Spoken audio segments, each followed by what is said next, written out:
Perfect. All right. So my name is Tommy Klouwers. I am the Senior Growth Marketing Manager on the startups team at Zendesk. We're a team of about 20 people fully dedicated on supporting startups, growing their businesses. And I have been in growth marketing roles for all my career. Grew up in the Netherlands, hence the windmill behind me.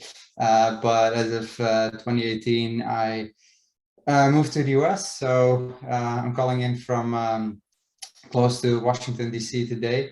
And yeah, I started my career as the first marketing hire at a seed stage company, grew to Series B there, kind of joined other companies along the way. So I've basically seen seed to about Series D, and now I joined a public company, but fully focused on startups. So today, just want to walk through how you can grow your company through customer experience. And we did research on data that we have at Zendesk by supporting all these startups. So we're going to have a look at what higher growth startups are doing differently than slower growing than their slower growing counterparts. I saw a lot of questions during the previous session, also about B2B marketing at SaaS companies. So if at some point we want to go a little bit off topic and talk about those things, I'm happy to talk a little bit about my experience there as well. But for starters, we'll start with customer experience. So my first question, I think, to the audience is this: what are your favorite companies or brands? Any ones that stand out that anyone wants to share today? You can either just throw something in the chat or just go off mute and just tell me what your favorite companies are. From all the companies in the world? Yeah, like if you whether it's B2B or like if you want to buy something online, where do you go? Why is that? I see Google, Slack, TikTok. Why are those come to mind? Oh, I like IKEA and HelloFresh. Let's take those two as examples. Why IKEA?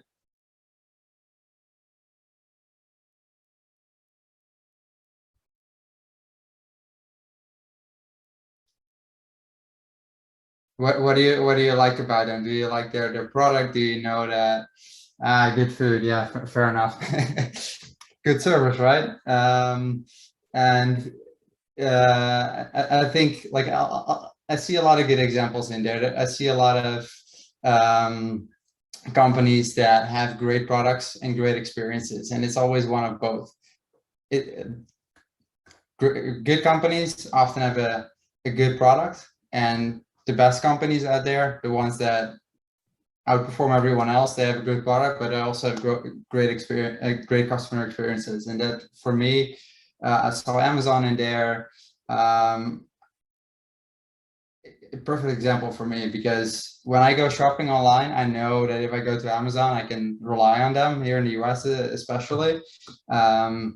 So if I'm not sure where to buy the product and they have the same price, I'm going to go to Amazon. And that's because I know I can rely on them. They have a great customer experience from my end. So that's yeah, the one thing I want to point out first. And from there, let's talk a little bit about how we're going to build a unicorn, right? We're all having we're growing a startup. We're not there to slowly die. We want to grow into that next billion-dollar company. So today I'm gonna give you the CX tactics, tools, and strategies that the fastest growing startups have been using, so you can excel your own CX program. And I think it's going to be a lot of fun. And before we dive into that, just want to highlight that customers these days don't really have any patience for any bad experiences. Zendesk did some research, and we noticed that about 81% of customers will go to another brand as a result of 2 or more bad customer experiences. And if it's just only one, half of your customers are already gone. So that's scary statistics, but on the other hand, a good customer experience makes all the difference. So this is research that's done by Forrester, which is a market research company that provides advice on the existing and potential impact of technology. And they see that customer experience leaders grow revenue 5 times as fast as the people that are staying a little bit behind. And that's where Zendesk comes in. That's where we can help, just to turn everyone into a customer service champion. We power some of the most world's innovative customer experiences. Started in 2007, so customer service is in our DNA, and we build out the best practices right into the product. And along the road, we have worked with a lot of startups that are now some of those brand names that I just saw pop up in the chat as well. Like they built on Zendesk when they were still small. They're big companies today, but what makes them, what did they do differently besides building a good product in comparison to those slower growing companies? And my benefit now as joining Zendesk is that we have seen inside of the CX departments more than many other companies. So we see what works and what doesn't work. So we'll dive into those 4,600 companies. But let's look back a little bit and see what we are actually trying to achieve here. So traditionally, it's hard to really justify investing in CX. It's a cost for a lot of people. We see sales, marketing, very obviously that's related to growth, but CX is often still seen as a cost center. But that's something that I think, especially these days, is changing more and more, and it's more of a growth lever you can pull. And it's a way to differentiate your business. And for me, like if I look back at, I just did a lot of holiday shopping again, and I did the same thing last year. And I bought a few things for my wife that looked great online, but something didn't work out as well. Wanted to return something, and it was it was not a great experience. So this year I was so cautious, and I ended up buying almost everything from Amazon because I knew it was going to be there on time. I knew if there was an issue, they would take care of it. And that's how I think we should look at these things moving forward. And in B2C especially, like that's the example I just gave. Like people go to another company after one bad experience. And in B2B, I think especially these days, there's a lot of the way people buy also shifted. So I think a lot of people talk to each other in communities, on social, things you cannot easily attribute, which for me as a marketer sometimes drives me crazy. But I know that's how people buy. So if you deliver great experiences, they'll tell others, and it's definitely a growth lever that you can use for your business. And the one thing I want to go into as well is why CX is more important now than it ever was before. Probably not gonna like what you're gonna see, but it's a buyer's world, right? Like a lot of businesses have lost some of the powers that they once had because many things changed. Like if we look back then 20 years, if you could build a product, you could probably sell it, be successful. But as of like the past 5 years, like competition opened up, like there's so much competition, so many products, it became so much easier to actually build something. So you have 4 to 5 times more competitors than you may have had 10 to 20 years ago. And we've seen this data is actually coming from Profitwell that customer acquisition costs have increased. Like it's the CAC is 70% higher than it used to be a couple of years ago. And we kind of see a similar trend both in B2B and D2C. At the same time, there's a lower product value because people are less willing to pay for the same thing that they used to do a couple of years ago. So a lot of tricky things. People have higher expectations than they ever had, and NPS is going down. And again, this is all external data, but just gonna say, like, are you excited about what I'm telling you yet today? But luckily there's a lot we can do about it, right? And that's the exciting part. So when you look at success in business, I think it's pretty simple. How do you acquire and retain a customer? And if you figure those things out, you're gonna grow. But the question is, like, if you can only choose one of these two things and you want to grow it by 1%, what is going to have the bigger impact on your bottom line? What is going to have a bigger impact on revenue? So Profitable here also saw that if you increase retention by 1%, it has a 4x, like 4 times greater impact on revenue than what it would be if you would do the same thing on the acquisition side. Of course, you can't stop acquisition, but it's really important to realize the impact that prioritizing customer experience can have on growing revenue. So the question is, does that also lead to growth?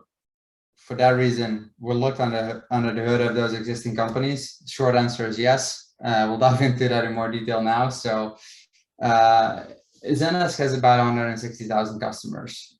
A lot of those are startups, have been startups. So we looked at the data and we looked at them from different cohorts, starting at companies who started with us back in 2014, which came down to 4,622 startups.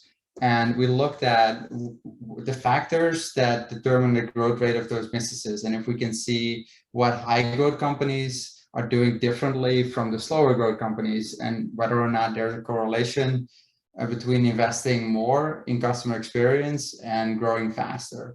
So that's the thing we looked into. Like, are they both investing in the same way? Are they just getting lucky in acquisition? Yeah, let's have a look under the hood. We'll dive into those strategies now. And the first thing that we'll see is that faster growing companies are more likely to add support in the first year. A lot of companies, like, by the time you feel like you need a support solution, it's already too late because you're already a little bit behind. So it's important to get out of email fast and just use a tool and get all your data into one place. Good way of doing that, especially in the B2B side. This is this hypothetical conversation between two co-founders. So can you still name all our customers? Other co-founder is answering those questions, but by the time you can actually, like, you don't know all your customers anymore, and you're growing too fast. Like, it's time to get out of your inbox and move to a support tool, get everything into one place. The other thing we've seen is that faster growing companies are more likely to add omnichannel by the second year. And what that means is allowing your customers to reach out to you in different ways, and ideally the channels they prefer. With Zendesk, we did a CX Trends report earlier this year, and we've seen that most people, they prefer to interact with businesses in the same way as they interact with their family and friends. So if you like to reach out to your friends through WhatsApp, most people would also prefer to interact with businesses on WhatsApp rather than trying to take that to email. And that's why it's so important to meet people where they are, so you provide a better experience for them. And remember, people are harder to please these days. So if you do that well, you're gonna give people a better experience. So Zendesk does that in multiple ways. So we connect with your social channels. You can build a bot straight in Zendesk, connect it to Instagram, Facebook, your social channels. So when someone reaches out to you on Instagram, you or your team can directly respond from Zendesk, answer any questions someone may have. So that conversation just happens where your customer wants to chat, while you also make it easy for yourself to manage all those things in one place, right? If we look at WhatsApp, like, same thing applies there. Hypothetical situation, someone reaches out to you, there's an issue, and you say, like, hey, okay, can you please email us? That's friction, right? People want to get answers in the right place, but you also don't want to get all your communication channels all over the place. So this is the part you want to avoid. You want to meet customers where they are, and whether that's through social media or email, SMS, which iMessage and SMS is a big thing here in the US.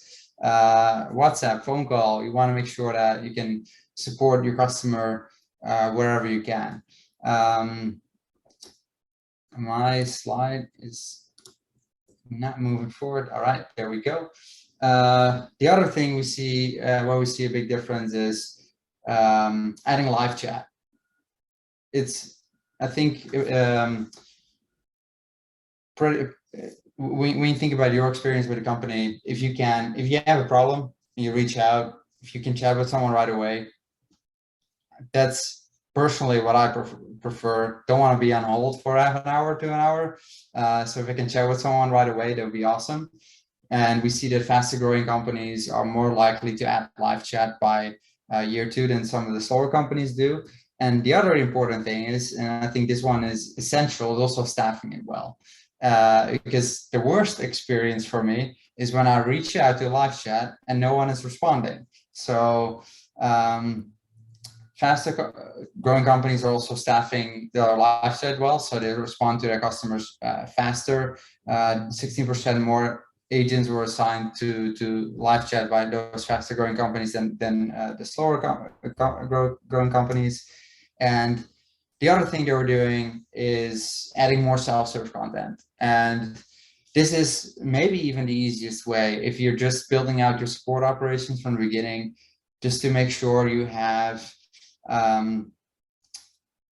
answers available for people to find on their own. Because if you have a problem and you're looking for someone's refund policy, or you want to return an order, or if you want to find out how you can add a pixel to your site from a different tool, depending on what kind of solution you have, if someone can find those answers on their own without having to reach out to you, that's making your customer's life easier, but it's also making your own life easier, because you're going to get less questions and you'll save some time there. And we see that faster growing companies simply add more self-serve content in the first 2 years of starting their business than others do.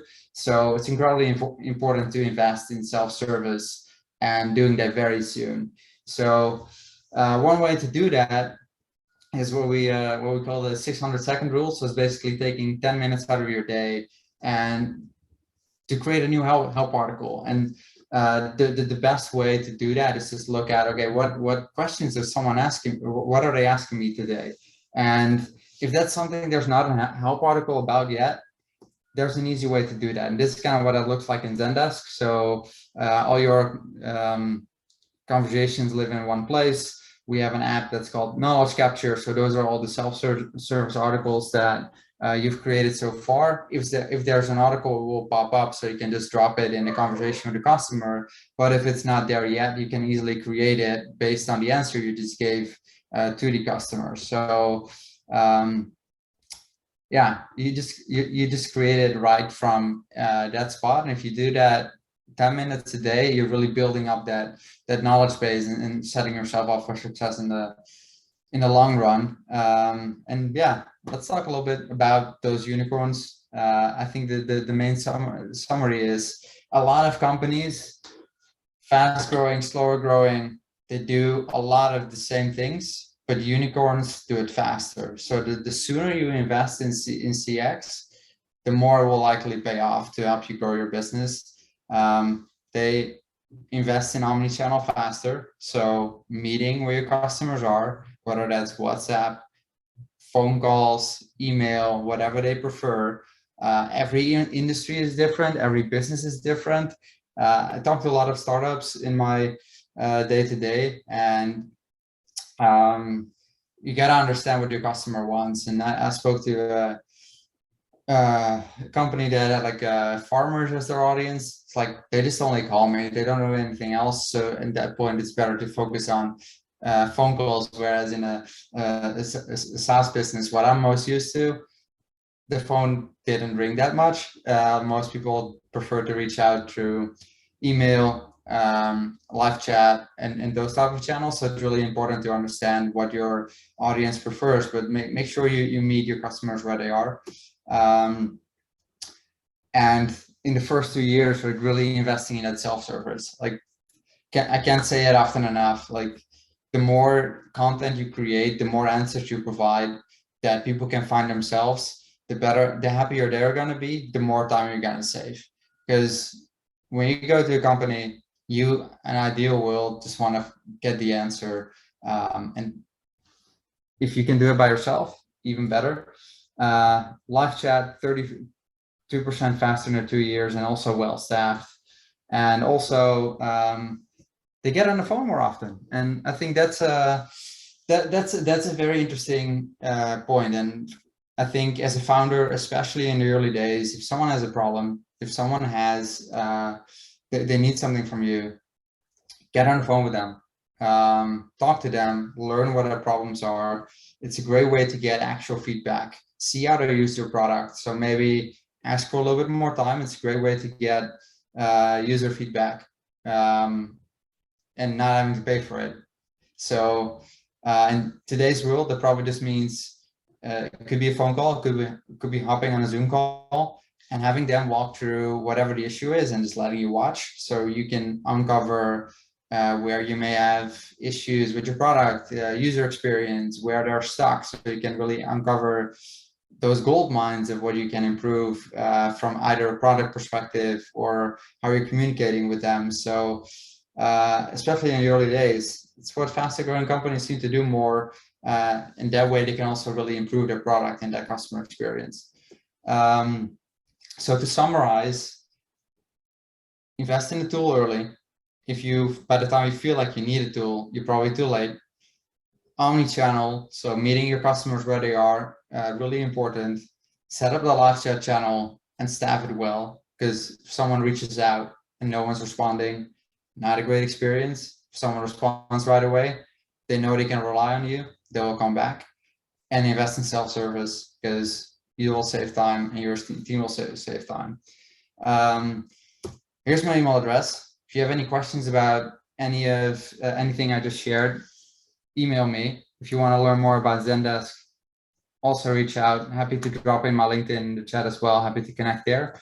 And yeah, to wrap up, we do have an offer for startups to help them build out great, like, lasting customer experiences from the ground up.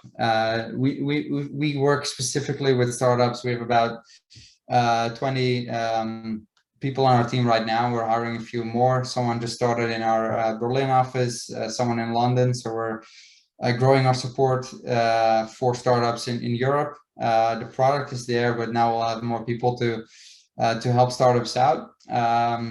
With our startups, you get 6 months free of Zendesk and a community of other founders who are going through a similar process. We provide office hours, free training to really help you build your foundation for long-term growth. So I think it's not necessarily, like, it's nice that you get 6 months for free, but we're really helping you set yourself up for long-term success. And I'll drop in the link in the chat if you want to apply. That's where you can do it. It's an easy way to really make sure you build those lasting customer experiences. And to talk a little bit more about Zendesk, I'll keep it short.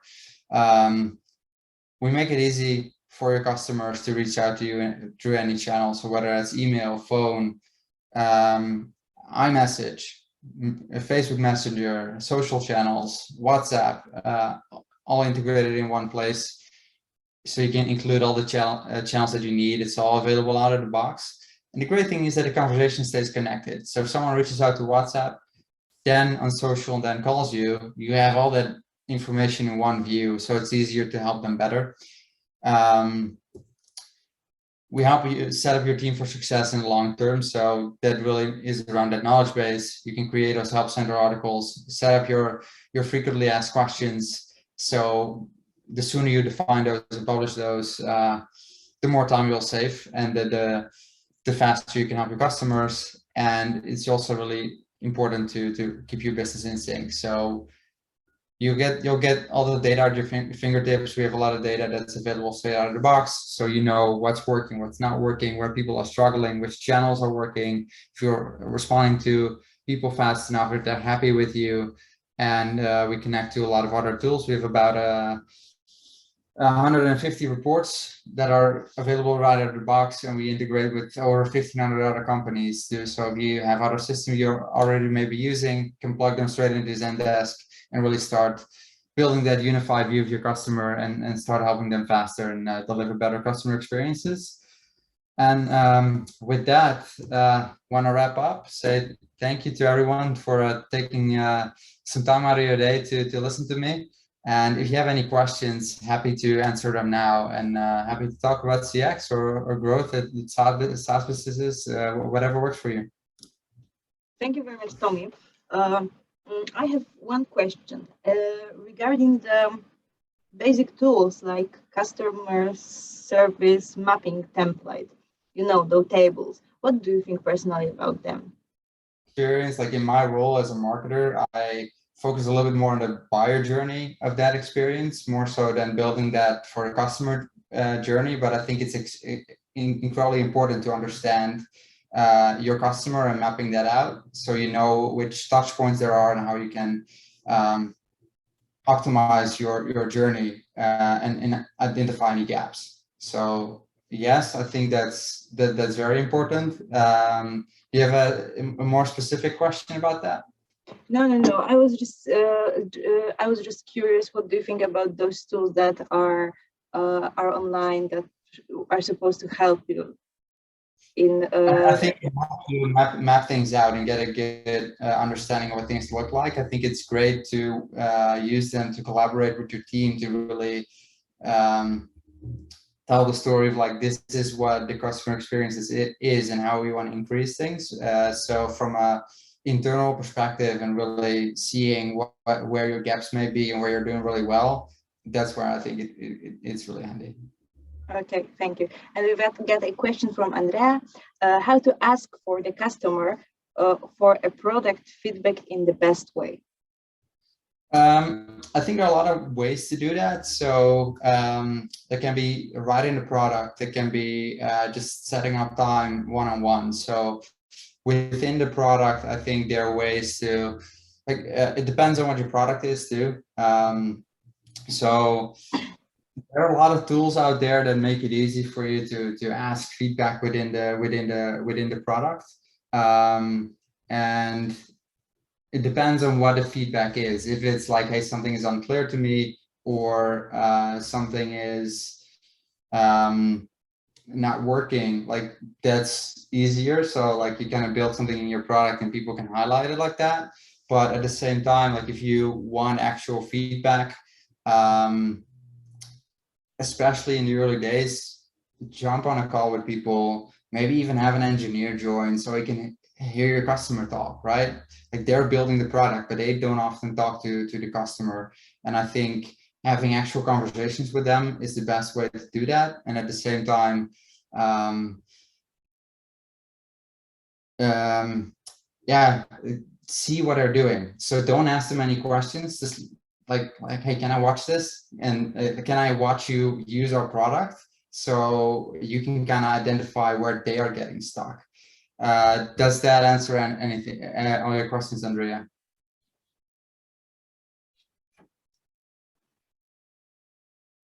All right, thank you. Yeah.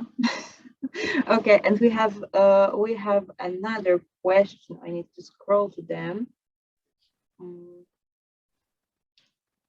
Oh my God, I cannot see it. It was Andrea's questions, and now we usually have two lives, work and personal, but sometimes customers do not understand this. And instead of contacting you on the channels from work email, work phone number, etc., they contact on the personal email, personal number, etc. How would you decline helping such a customer, or how would you move the conversation on the work channels? Yeah, great question. I think those are especially in the early days where people know they can reach you, they may do that. And I think if you set up those, if you have those work channels, I think it's good to set them up from the beginning. So you hopefully prevent them from reaching out to you in your personal channels. But once they are reaching out to you in your personal channels, I would also send them to your work channels and say like, hey, this is where support team can help you. I'll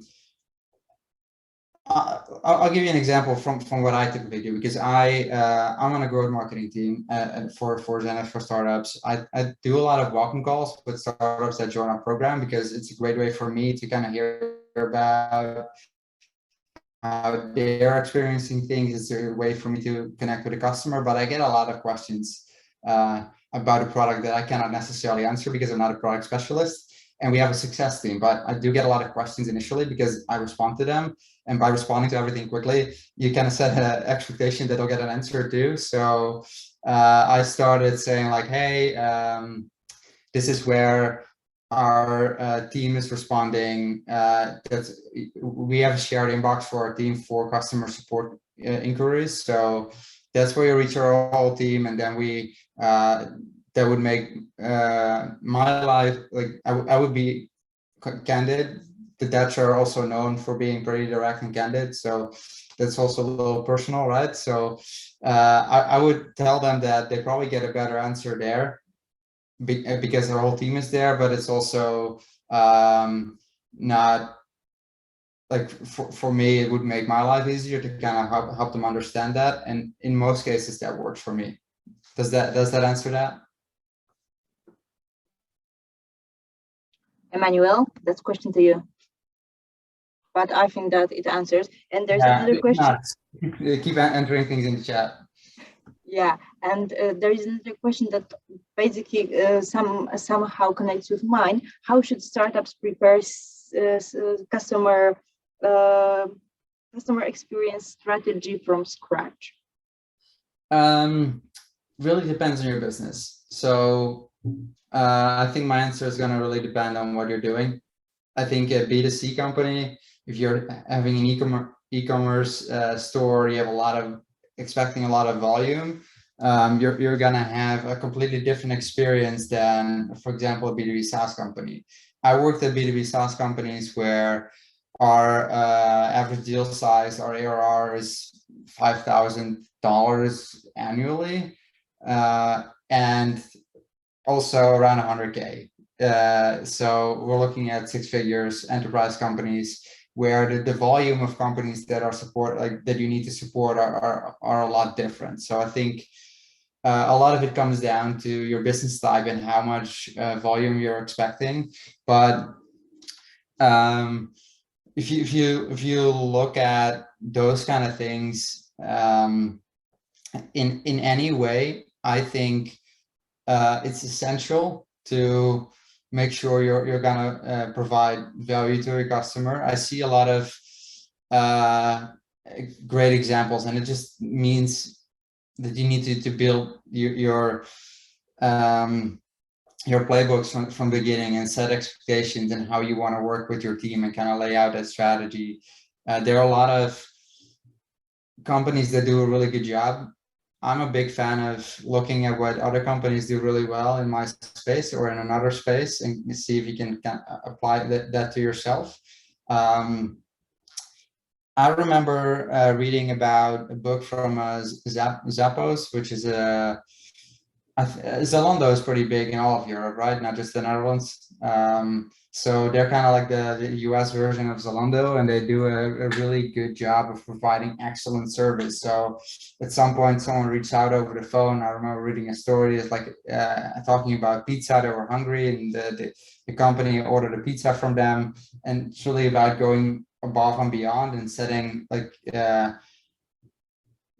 telling your team that it's okay to do things like that, and really focus on what metrics are important for me. So that's around customer satisfaction. How do we get to those type of goals? So if we want to have really happy customers, what does that mean? We need to be able to respond quickly. We need to be able to make sure they reach out to us in different channels. So that's where initially tools like Zendesk come in. There are a lot of other great tools out there as well, but that's definitely gonna make your life easier. But then also, once someone reaches out to me, how do I interact with them well? I can only really talk from my Zendesk experience, but we have a lot of automations built in the product. So when someone reaches out, especially while you scale, you can route conversations to the right customer. So if you have priority customers, you can make sure you respond to them faster because they get priority in your system. You can make sure that you can set up your SLAs. So that means your service level agreement, how fast you're responding, how fast your team should respond, and hold them accountable to those things. So that's a lot of that. And when I think another thing that comes to mind, like I ordered something online a little while back. It arrived with a little dent in it. I was like, don't really want to deal with that. I reached out to the company and they're like, hey, okay, don't worry, didn't expect that to happen. We you can keep it or donate it or whatever you want, don't need to return it. And that shocked me because I think it was $300 or $400, but it left such a good impression with me. Sometimes we receive handwritten notes. So there are a lot of small things you can do to deliver great customer experiences. But I think in the beginning, you just need to lay out what is important to you and make sure that you get the tools and the systems in place to get that. I hope that answers that. If you have any follow-up questions, just drop them in the chat.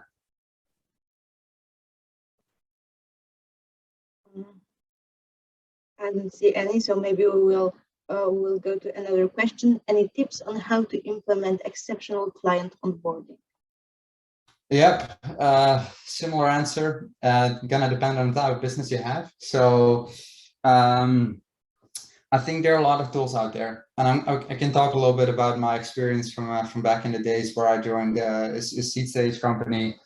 There are a lot of interesting tools out there as well, and that was also a higher volume business, B2B SaaS, software company. A lot of people starting to use the product. And we want to make sure that everyone understood how the product worked. So we got everyone on a call, one-on-one, but we ended up hiring a lot of people to really make that happen. And that's where you got to figure out, like, in which cases do I do that one-on-one? In which cases do I create content for them to go through on their own? And then there are a lot of other tools as well that can really help you build an onboarding process. And that's what we started doing there. So when someone joins, you can have an overlay of the on top of your own product that helps point people in the right direction. So when you join, you really kind of give a tutorial of how things work. And I think something else that I hear a lot and have heard a lot throughout my career is like, the same thing applies to Zendesk, right? We just provide you with the tools. That doesn't mean the magic is going to happen automatically. You still need to put in a lot of work, and people need to see how what you can do exactly with it to deliver, in our case, great customer experiences, and what examples of those are. So throughout that onboarding journey, we try to give examples of things you can do that are actually actionable, and make sure we ideally show those within the product, but also possibly through an email onboarding series. And if you have the support to do that, if you can assign someone one-on-one that can really help someone get started, I think that's how you can make things exceptional. And I think another thought that just came to mind here reminds me of a previous company. If you think about exceptional client onboarding, like a lot of the things we ended up doing was being really strict about who our ICP is. So I call it ideal customer profile. I worked in an event marketing company. We knew that B2B SaaS companies or other companies that did their own conferences or at least multiple roadshows a year and have like certain recurring events, those were a really good fit for our business, and we're probably going to be really happy. If they didn't necessarily meet a lot of these criteria, we decided to either not bring them on as a customer, or in some cases just quote a really high price, so to kind of scare them off. And if they want to pay that, we can provide a little bit more support.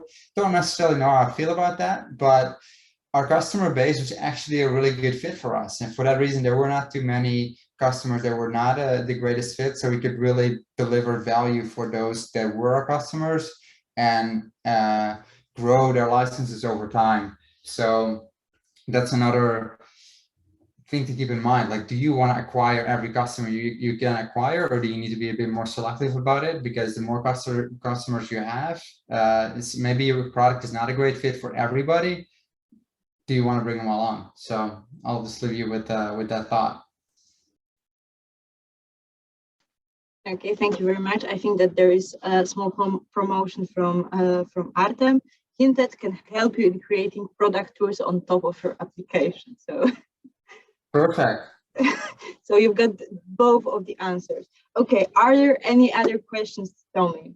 Andrea has a question. You have partially answered this question, but could you list 3 to 5 pro tips on best CX practices? Great question. Be honest is where I would start. If there's an issue, be open about it. Honesty builds trust, and trust makes people come back, unless something happens too often, like maybe then there's an actual problem, and at some point you can't do that anymore. But I think being honest and having empathy for your customer, really understanding them, responding quickly, and yeah, I'm gonna go back to some of the things that I said earlier. So make sure they can reach you in the way they prefer to reach you. So set up different channels, but also make sure they can find their own answers, because that way they don't have to reach out as much. They can find what they need, so they're gonna have a better experience in the first place. Let's see, going the next mile, like doing something extra that makes people remember you, like that's what makes people come back. And whether you do that through like taking extra time to listen to people on a call, or whether you do that through sending a handwritten note or a quick thank you gift or something else, like there are a lot of ways to do that. I think what I see do companies more and more is like matching like donations and donating a little bit to the environment. And I think that's really part of the customer experience too, that you know these are good people. If I buy from them, if I work with them, something good is happening in the world. That's an example that comes to mind. But I think in the end, it's just making sure, like the businesses that I prefer to work with, and I think a lot of people do, it's the ones that, you know, if there's an issue, they're gonna solve it for you. And I've worked with some SaaS companies in the past as a marketer, where I've been really annoyed with their products sometimes, but when I reach out, they are there to support me. They're honest with me. They're telling me what I can expect in the future, and when they're building it, they are listening to me. They're asking for my feedback, and because of all of those things, I have trust that moving forward, everything will go in a better direction. So that's what I would say. Okay, thank you, Tommy. I really liked the answer. Andrea also thanks you about the trust, because I believe that we lost this hand-to-hand contact in our times. So you're right. The trust is the key. Okay, thank you very much. It's a great workshop. Bye, everyone. Thank you. Bye, everyone. Thanks.